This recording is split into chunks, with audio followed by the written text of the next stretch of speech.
Welcome to Mobility Insider. I'm your host, Morten Handersbo. Today we're going to look at the electrified Genesis GV70, the mid-sized SUV.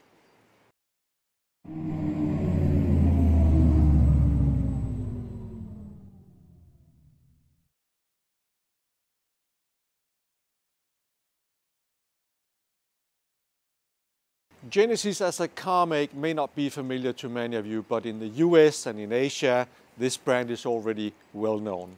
Genesis is part of the Hyundai Motor Group. Hyundai was formed in 1967. For many years, Hyundai were producing cars and license from cars we know from the US. And in 2007, they presented the first prototypes named Genesis. In 2015, the car was part of a new company that is formed to sell Genesis, and today they have 8 models that are available. 3 of those are fully electrified.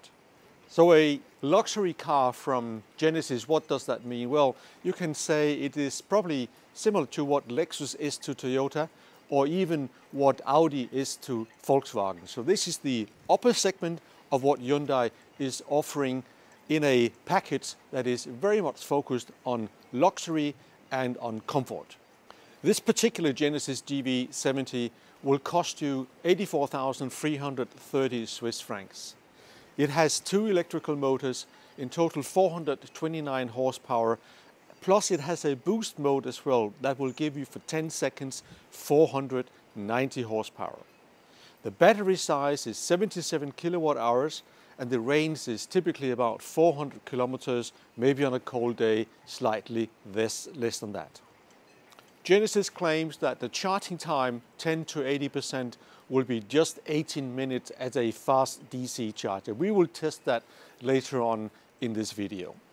Genesis claims that the consumption will be about 19.2 kilowatt hours per 100 kilometers. Preparing for this video, yesterday we drove 250 kilometers with the Genesis, and there the consumption was about 23.2 kilowatt hours per 100 kilometers, somewhat above what Genesis is claiming.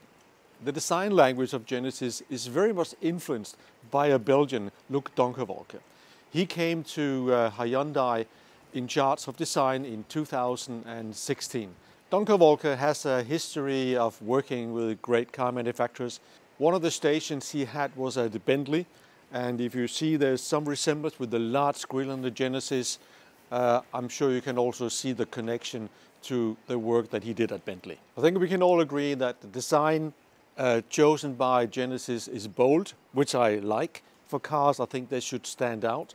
But I think many of you will also agree that the design is probably more targeted towards American customers than European customers. Looking at the front of the vehicle, you have a prominent logo, Genesis logo, and integrated in the front you have cameras, and also you have a charging port that opens like this, which is quite a neat way of integrating the charging port on the vehicle. Moving to the side of the Genesis, you'll see that this compact SUV is also a rather large car. In the length, it's 4.7 meters. It is 2.2 meters wide, including mirrors, and it is 1.6 meters in the height. Putting the size of the Genesis into a perspective with competitors, it is very similar sized compared to the BMW iX3, but it is somewhat shorter than the Q8 e-tron. The weight of the Genesis is about 2.23 tons. As I mentioned, there's a bold design in the front of the vehicle, and this bold design continues when you look at the third quarter of the vehicle, which is something I think you can like it or dislike it. I think it looks quite okay, and it does stretch the vehicle and makes it look bigger and longer. The sporty and also slanted roofline does mean that you have some compromise in terms of how much space the car offers. As you see, there is not as much space as in similar size cars. Although the cargo space is quite decent and it has a few nice details as well. You have a small space here for your small things like the kit. And when you close it, you feel the detail and the quality of the vehicle in all the parts. If you take the tonneau cover, also very sturdy and with a nice finish to it. In the trunk of the Genesis, you also find a couple of power output sockets. You have a 180 watt, 12 watt socket here for a cigarette lighter. And behind this cover, you also have a 250 volt, 16 ampere socket. So you can also charge like a laptop or something that requires a little bit more power. One of the tests I like to do for SUVs is to show how easily or not a bicycle like my road bike will fit in the rear. So let's just have a go. I haven't tried this yet.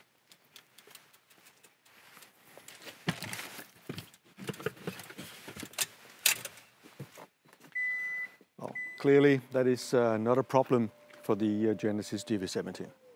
I think so. You got enough space, but here is one of the issues with the Genesis, that the cover is sitting very low, so you don't actually have enough space to put a small suitcase upside down. So for two, of course, it's okay, but if you had more, you would struggle getting everything into the Genesis unless you put the cover back. Then obviously you can store a lot more. So this is one of the key weaknesses of the car, that is the size of the luggage space.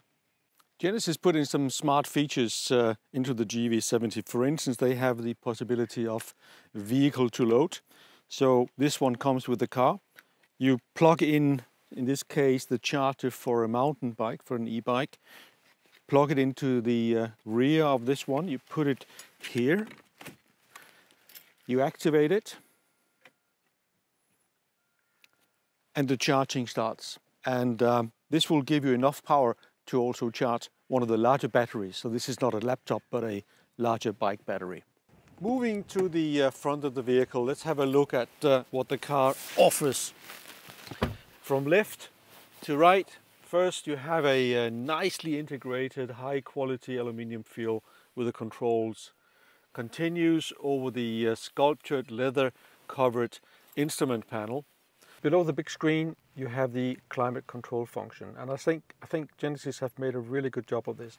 It all works really well when you're driving. You can control the temperature, and you can press here the buttons so you get the function. You don't have to look for it in a menu or a sub-menu on the screen like you have in a Tesla.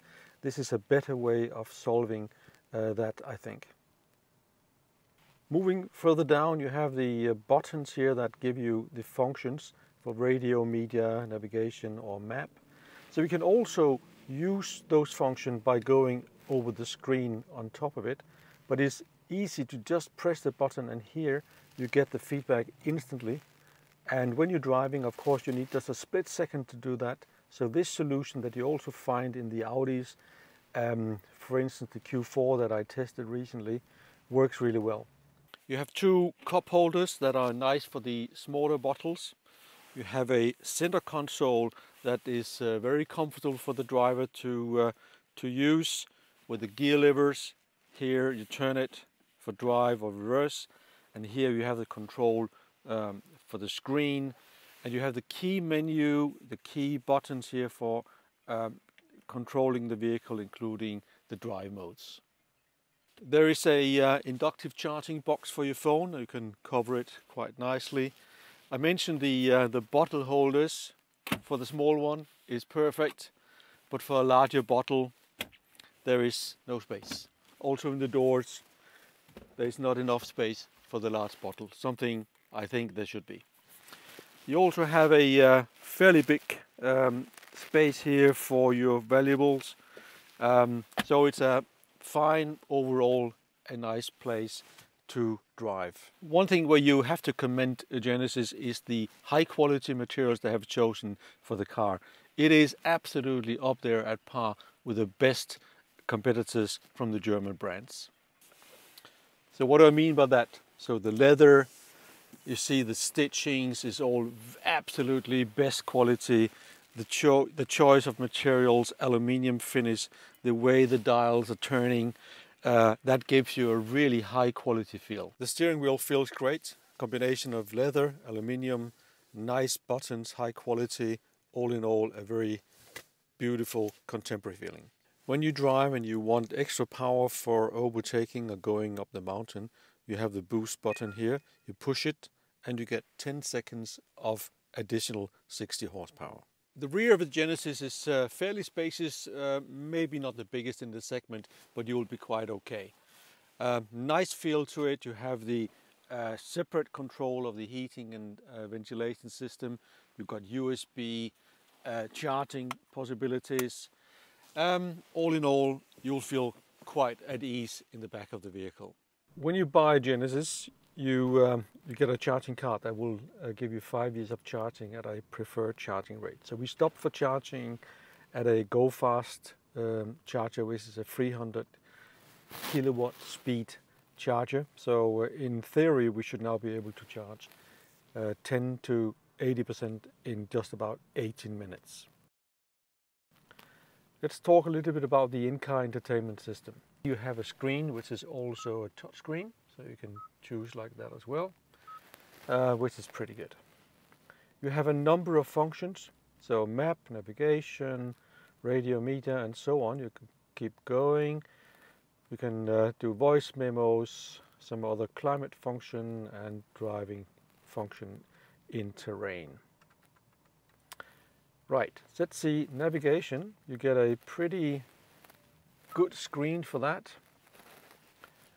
It's very responsive, absolutely one of the better screens.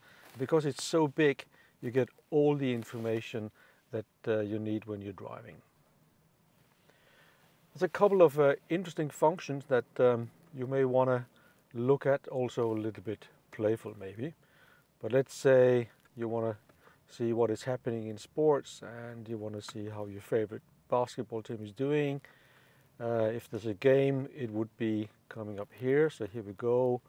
You go to the radio that we would normally listen to most of the time. The sound system in the car is the advanced lexicon system that Genesis offers. So it's okay. It's not the best system you'll get. The sound is fine, but not up there. And it is a 1,250 franc option, so I would expect more than what it does. Good, so okay, we finished charging. Before charging, we did all the right necessary steps to prepare the car for the charging. So we went on a motorway, did 120, so the highest speed you can go. We tipped in the navigation destination, so the battery knows we're going to go charging. We found a 300 kilowatt charger, which is the fastest you can get. And yet we did not get the speed that we were looking for. It is not that the Genesis isn't charging fast. It did, in about 26 minutes, it did the 10 to 80% test. So it's absolutely good, but it is not as fast as Genesis is promising. And they say you should be able to charge in about 18 minutes. So, okay, so 8 minutes longer, but 8 minutes longer is nearly 50% longer. So if this is something that is important for you as a customer, you need to talk to a dealer, or you need to figure out, why it is I couldn't get the car to charge faster than about 200 kilowatt. When you drive the Genesis GV70, you have a really comfortable feel. You have a good view, you sit really well, the seats are extremely comfortable. You can adjust them in any direction you want, so you're quite certain to find a driving position that you like. The car has been set up as a comfortable crossover SUV, so it means you have a low noise level. The suspension is to the softer side, although you can adjust the setting to a more sporty one, which will make a little bit of a difference, but not a lot. When you come, say, off the motorway, as I am here, if the turn is a little bit sharper than you expect, you will find that the Genesis is understeering a little bit, so you'll take your foot off the accelerator and turn in a little bit sharper and you'll be fine. But it is not a sport car, so I think you will have to, and you will appreciate how well and comfortable the drive is. But you may also at some times maybe feel the car could have been a little bit firmer, a little bit sportier. Genesis put in 2 electrical motors in this car, which also has 4-wheel drive. So the power of the 2 motors is in normal driving mode 429 horsepower, which is quite a lot already. And if you use the boost mode, which you can activate on the steering wheel, so you get 10 seconds of full power, then you have in total 490 horsepower for 10 seconds. and that will give you quite fast acceleration and plenty of power when you go up the mountain.